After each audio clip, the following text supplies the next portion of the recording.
Just need a hug every now and then. Brock looked at her, his expression twisting into a mask of pure, wounded masculinity.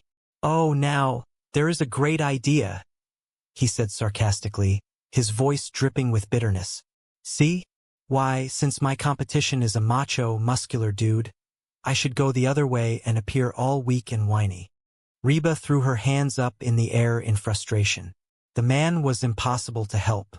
Your solutions are ridiculous, Reba. Makes me to spy on those. Stupid, Brock muttered, storming out of the room, leaving Reba alone with her thoughts. The next day, the atmosphere in the house remained strained. Reba was in the kitchen, struggling to swallow another glass of the horrific green power smoothie.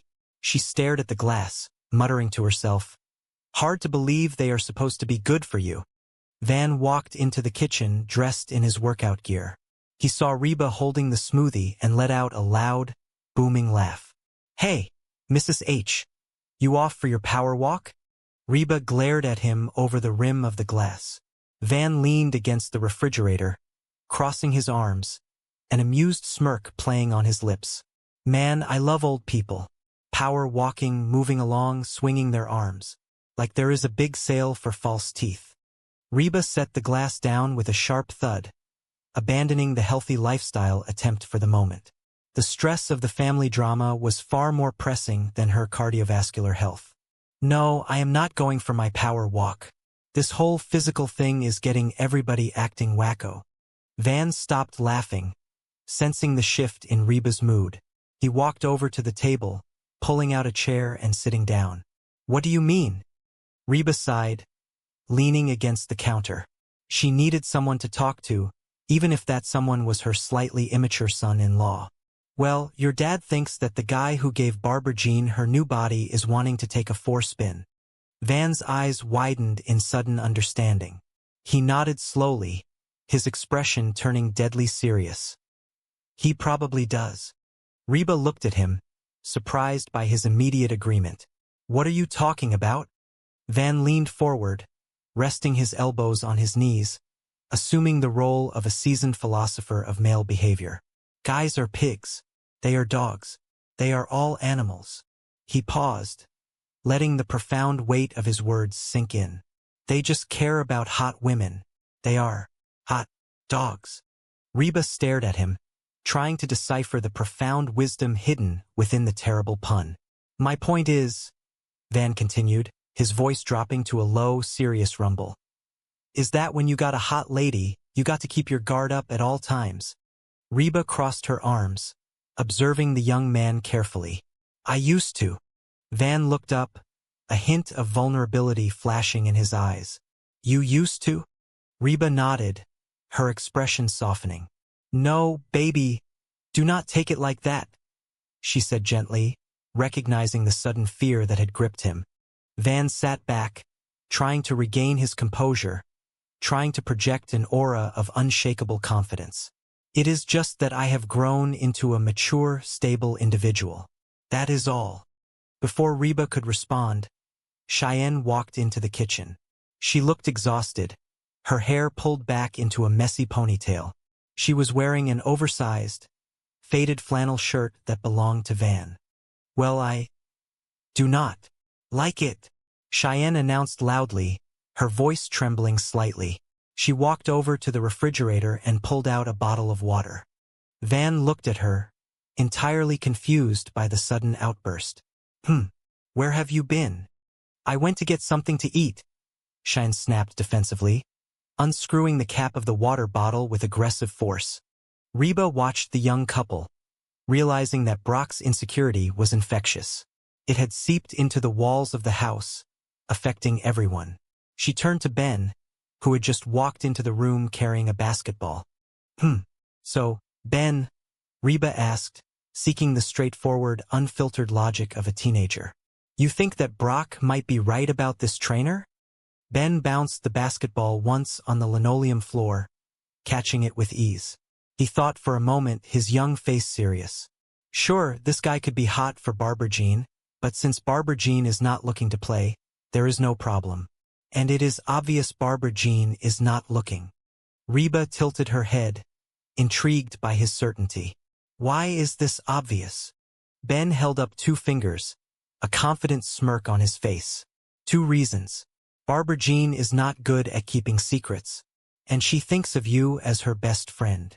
He pointed the basketball at Reba for emphasis. If she were fooling around with this guy, she would be constantly talking about him to you. Heck, she would probably even want you to meet him. Reba's eyes widened. A chill ran down her spine as she remembered the conversation from the day before. The pleading look in Barbara Jean's eyes, the slip of the tongue, the desperate invitation. Meet him, Reba whispered, her voice barely audible. The realization hit her like a physical blow. Oh! Reba turned quickly, grabbing her purse from the counter. She moved with sudden, frantic purpose. Where are you going? Van called out, watching her rush toward the door. Reba threw the door open, looking back over her shoulder with a grim, determined expression. Go down to the gym with the rest of the wackos. Van chuckled, leaning back in his chair. All right, well, keep those arms a-swinging. The gym was a terrifyingly alien environment. The air was thick with the smell of sweat, rubber, and an intense, overwhelming cloud of expensive citrus body spray. Bright fluorescent lights glared down on rows of gleaming silver machines, treadmills that hummed like angry hornets, and racks of heavy iron weights. Upbeat, pulsating dance music pumped continuously through the hidden speakers, creating a rhythmic heartbeat that vibrated through the floorboards. Reba stood near the entrance, pulling her jacket tightly around her shoulders. She felt completely out of place in her comfortable jeans and cotton blouse, surrounded by a sea of tight spandex, neon sports bras, and incredibly toned, glistening bodies. Oh hey Reba, you came. Reba jumped slightly, turning to see a man walking toward her. He was incredibly muscular, his skin gleaming with a thin layer of sweat. He wore a tight, sleeveless shirt that left absolutely nothing to the imagination. He carried a clipboard and moved with the confident, bouncing stride of someone who loved their own reflection. Yeah, Reba replied cautiously, her eyes darting around the room, taking in the chaotic energy of the place. The man stopped next to her, looking around the gym with a proud, proprietary smile. Man, there is a lot of beautiful people around here. You should see them naked in the shower. Reba blinked, her brain screeching to a halt as it tried to process the wildly inappropriate and bizarre statement. She stared at the man, her jaw tight. Hey! A deep, smooth voice called out. Reba turned and saw another incredibly fit man walking over. He was tall, with dark hair perfectly styled despite the intense environment. He possessed an aura of calm authority, a stark contrast to the manic energy of the gym. This had to be him. Jordan. The first man greeted him casually. Hey, Jordan replied, offering a bright, perfect smile. He turned his attention toward the stretching mats in the corner. Ready to start, Barbara Jean? Barbara Jean popped up from behind a large, inflatable exercise ball.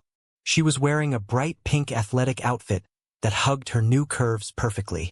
Her face was flushed with exertion, but her eyes sparkled with pure joy.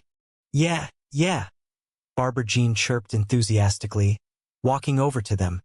Jordan looked her up and down, offering a supportive, professional nod.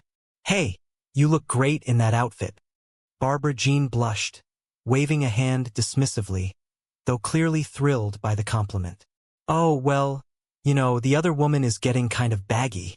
She turned and finally noticed Reba standing near the entrance, looking like a deer caught in the headlights.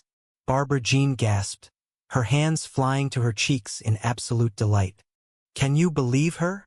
Barbara Jean squealed, rushing over and grabbing Reba by the arm, pulling her toward Jordan. She did the impossible. She lost all that weight and kept these fellas. Oh. Barbara Jean bounced with excitement, her energy boundless.